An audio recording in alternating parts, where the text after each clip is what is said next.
देशभरातील नागरिकांना फेसबुक आणि इतर समाज माध्यमांवरून 1 लाख रुपयाच्या मोबदल्यात 10 लाख रुपये देण्याचं आमिष देऊन लुटणाऱ्या गुन्हेगारांना मुक्ताईनगर पोलिसांनी अटक केली आहे। त्यांच्याकडून नकली नोटा आणि इतर मुद्देमाल हस्तगत करण्यात आले।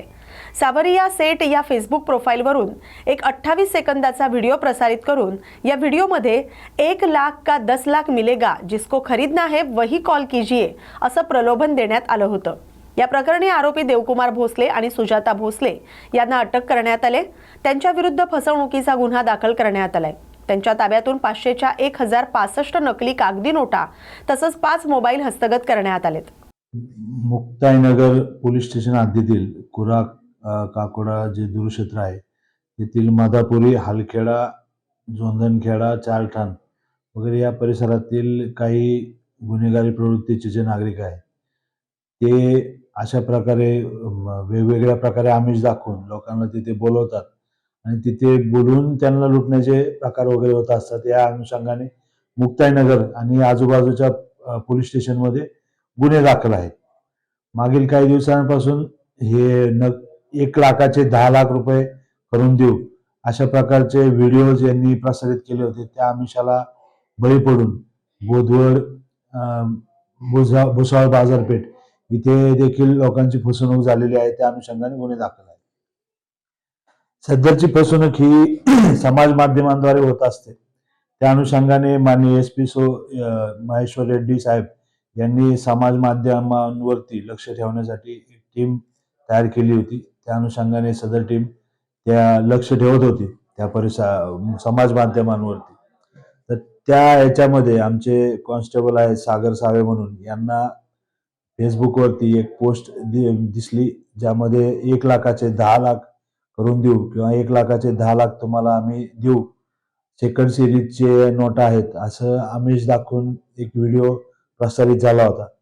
सावरिया सेठ नावाचं ते प्रोफाईल होतं। त्या प्रोफाईलवरून तो व्हिडिओ प्रसारित झाला होता। त्या प्रोफाईलच्या अनुषंगाने अधिक शोध घेतला असता सदरचा मोबाईल क्रमांक हा हालखेड्यामधील एका महिलेच्या नावावर असल्याचं लक्षात आलं। त्या अनुषंगाने त्या महिलेला चौकशीसाठी बोलावून तिच्याकडे चौकशी केली असता हा फसवणुकीसाठीच व्हिडिओ बनवला गेल्याचे तिच्या चौकशीत निष्पन्न झालं आणि हा व्हिडिओ बनवून पुढे लुटण्यासाठी तिचा नवरा आणि तिचा पुतण्या असे तिला मदत करणार असल्याचं तिने ज्यावेळेस कबूल केलं, त्या अनुषंगाने संबंधित आरोपींना आम्ही ताब्यात घेतलेला आहे। त्यांच्याकडून एक 5 अँड्रॉइड मोबाईल जप्त करण्यात आलेले आहेत। तसेच काही चिल्ड्रन बँकच्या नोटा ज्या भारतीय चलनी नोटाच्या सदृश आहेत अशा नोटा जप्त करण्यात आलेल्या आहेत। त्यानंतर हे जे मोबाईल त्यांनी आतापर्यंत कोणाची फसवणूक केली आहे किंवा कसे याबाबत अधिक तपास आम्ही करत आहोत। बाहेर राज्यातील किंवा महाराष्ट्रातून इतर ठिकाणाहून जे लोक अशा प्रकारचे व्हिडिओ पाहून त्या आमिषाला बळी पडतात त्यांना माझं असं आव्हान राहील की आपण अशा प्रकारे कुठेही 1 लाखाचे 10 लाख करून मिळत नसतात किंवा कुठलेही आयुर्वेदिक औषध तुम्हाला जीवनात यशस्वी वगैरे करत नाही, तुमचे कष्ट तुम्हाला जीवनात यशस्वी करू शकतात। अशा आमिषाला आपण बळी पडू नका। या अनुषंगाने आम्ही आमच्या परिसरामध्ये नाकाबंदी लावलेली आहे। आमच्या म्हणजे मुक्ताईनगर पोलीस ठाणे हद्दीत येणाऱ्या प्रत्येक रस्त्यावर नाकाबंदी आहे। तिथे तुमची पडताळणी केली जाते की अशा प्रकारे आमिषाला बळी पडण्यासाठी कोणी आलेला आहे का किंवा कसे, याबाबत आम्ही आतापर्यंत किमान 50 नागरिकांची फसवणूक होण्यापासून वाचवलेले आहे। तसेच अशा प्रकारे फसवणूक करणारे 41 आयडी आम्ही आतापर्यंत ब्लॉक केलेले आहेत। परंतु या बाबीला आळा घालण्यासाठी जे काही प्रयत्न आम्ही करत आहोत त्याला आपण सदृश्य सकारात्मकरित्या पाहावे व अशा आमिषाला बळी पडू नये असे मी आपल्याला आवाहन करतो। ठाण्यातील वागळे इस्टेटमध्ये रात्रीच्या अंधारात बिबट्या फेरफटका मारताना सीसीटीव्ही कॅमेऱ्यात कैद झालाय। वागळे इस्टेट परिसरामध्ये रहिवाशांमध्ये भीतीचं वातावरण निर्माण झालंय। वन विभाग आणि श्रीनगर पोलिसांच्या माध्यमातून बिबट्यापासून संरक्षणाची जनजागृती करण्यात येते। बिबट्याला पकडण्याकरता वन विभाग आणि स्थानिक पोलिसांनी जागोजागी पिंजरे लावले असून बिबट्याला कैद करण्याचे प्रयत्न सुरू आहेत। धुळे शहरातील हॉटेल रेसिडेन्सी पार्क जवळ स्थानिक गुन्हे शाखेच्या पथकानं सापळा लावून नुकताच तुरुंगातील खुनाची शिक्षा भोगून आलेला आरोपीला जेरबंद करण्यात यश मिळवलंय। त्याच्याकडून 40,000 रुपये किमतीची पिस्तूल, 3,000 रुपयांचे जिवंत 3 काडतुसं, 30,000 रुपयाचा मोबाईल, 30,000 रुपयांची दुचाकी असा पाऊण लाखांचा मुद्देमाल हस्तगत करण्यात आलाय। भोळे याच्या विरोधात भुसावळ, जळगाव, धुळे, पुणे इथल्या पोलीस ठाण्यात वेगवेगळ्या प्रकारचे 10 गुन्हे दाखल आहेत। जळगाव जिल्ह्यातील मादली येथील विठ्ठल भोळे याला बाजारपेठ भुसावळ येथील खुनाच्या गुन्ह्यात 26 वर्षांची शिक्षा झाली होती। शिक्षा पूर्ण केल्यानंतर तो बाहेर आला होता। मुंबई आग्रा राष्ट्रीय महामार्गावर हॉटेल रेसिडेन्सी पार्क जवळून दुचाकीनं विठ्ठल भोळे हा जाणार असून त्याच्याजवळ पिस्तूल, जिवंत काडतुसं असल्याची माहिती पोलिसांना मिळाली होती आणि त्या आधारेच ही कारवाई करण्यात आली।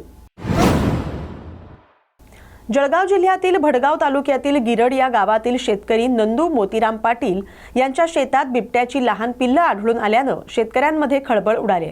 शेतकऱ्यांनी सध्या रब्बीची पेरणी सुरू केली आहे, त्यामुळे शेतकरी राजा शेती मशागतीसह पिकांना फवारणी, निंदणी इतर कामांमध्ये व्यस्त दिसून येतोय। शेती कामं सुरू असताना अचानक शेतकऱ्याच्या शेतात बिबट्याची पिल्लं आढळून आल्यानं शेतकऱ्यांसह शेतमजुरांमध्ये भीतीचं वातावरण निर्माण झालं। वन विभागानं त्वरित या ठिकाणी बिबट्याचा बंदोबस्त करण्याची मागणी शेतकऱ्यांनी केली आहे। आगामी जिल्हा परिषद आणि पंचायत समितीच्या निवडणुकांचे बिगुल वाजण्यापूर्वीच धुळे जिल्ह्याच्या राजकारणात मोठी उलथापालथ झाली।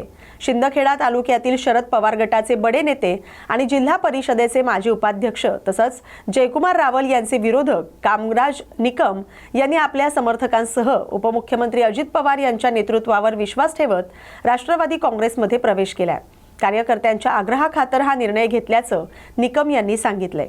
त्यांच्या या निर्णयामुळे ऐन निवडणुकीच्या तोंडावर शरद पवार गटाची शिंदखेडा तालुक्यातील ताकद कमालीची घटली आहे। या पक्षप्रवेशामुळे स्थानिक स्वराज्य संस्थांच्या निवडणुकीपूर्वीच अजित पवार गटानं धुळे जिल्ह्यात आपलं वर्चस्व सिद्ध करण्यास सुरुवात केली आहे। नाशिकमध्ये शिवसेना ठाकरे गटाकडून पहिला उमेदवारी अर्ज दाखल करण्यात आलाय। 21 वर्षांच्या महिला उमेदवाराकडून उमेदवारी अर्ज दाखल करण्यात आलाय। ठाकरेच्या सेनेत काल मोठी फूट पडल्यानंतर उमेदवारी अर्ज दाखल करण्यास नाशिकमध्ये सुरुवात झाली। ठाकरेंच्या शिवसेनेकडून तरुणांना नाशिकमध्ये संधी दिली जाणार आहे। आज प्रभाग क्रमांक 14 अ मधून कुमारी संस्कृती सुभाष शेजवळ शिवसेना उद्धव बाळासाहेब ठाकरे या पक्षाकडून आज अर्ज दाखल केलेला आहे। मी शिवसेना उद्धव बाळासाहेब ठाकरे पक्षाच्या श्रेष्ठींना एक विनंती केलेली आहे तर ह्या प्रभागामध्ये एक युवतीने आपल्या पक्षाकडून एक उमेदवारी अर्ज दाखल केलेला आहे आणि यामध्ये पक्षाचे सगळेच श्रेष्ठ नेते माझ्या मुलीचा उमेदवारीसाठी विचार करतील अशी अपेक्षा त्यांच्याकडून व्यक्त केलेली आहे। मी प्रभाग क्रमांक 14 अतिशय नावाजलेला प्रभाग म्हणून ह्या शहरात ओळखला जातो। त्याला कंसात जर दुबई वाड सुद्धा म्हटलं जातं। त्याच्यात सगळ्याच समाजाचा सलोखा या प्रभाग 14 मध्ये आहे आणि प्रत्येक समाजामध्ये तळागाळात माझं काम पण आहे आणि प्रत्येक समाजाच्या व्यक्तीशी माझं नातं हे कुटुंबासारखं आहे। म्हणून मी त्या मतदारांशी सुद्धा एक अपेक्षा व्यक्त करतो की ते सुद्धा मतदार माझ्या बरोबर राहील अशी अपेक्षा। मी कुमारी संस्कृती सुभाष शेजवळ प्रभाग क्रमांक 14 अ मधून निवडणुकीच्या उमेदवारीसाठी इच्छुक आहे। माझे वडील सुभाष शंकर शेजवळ हे गेल्या 20-25 वर्षांपासून शिवसैनिक आहे। अर्ज दाखल केलाय। खरं तर आपण सर्वात कमी वयाचे उमेदवार आहे। आपण जनतेला काय आव्हान? हो, पक्षाने नवीन पिढीला संधी द्यायला हवी। यामुळे या पिढीतील व्यक्तींना इन्स्पिरेशन निर्माण होईल आणि मुलगी काय करू शकते हे पण त्यांना समजेल। खरं तर तुम्ही सर्व उमेदवार तुम्ही पक्षश्रेष्ठींना किंवा तुमच्या वरिष्ठ नेत्यांना काय आव्हान कराल? माझ्या वडिलांनी एवढ्या मनापासून तुमचे कार्य केले आहे व ते आत्ताही हिंदुत्वासाठी लढत आहे, तर तुम्ही त्यांचा विचार करून मला ही संधी द्यावी अशी मी आशा करते। या बातमीसोबतच महाराष्ट्र बुलेटिनमध्ये आता इथेच थांबतोय। अशाच महत्त्वाच्या बातम्यांसाठी पाहत रहा न्यूज मराठी 24/7। नवा भारत, नवा विचार।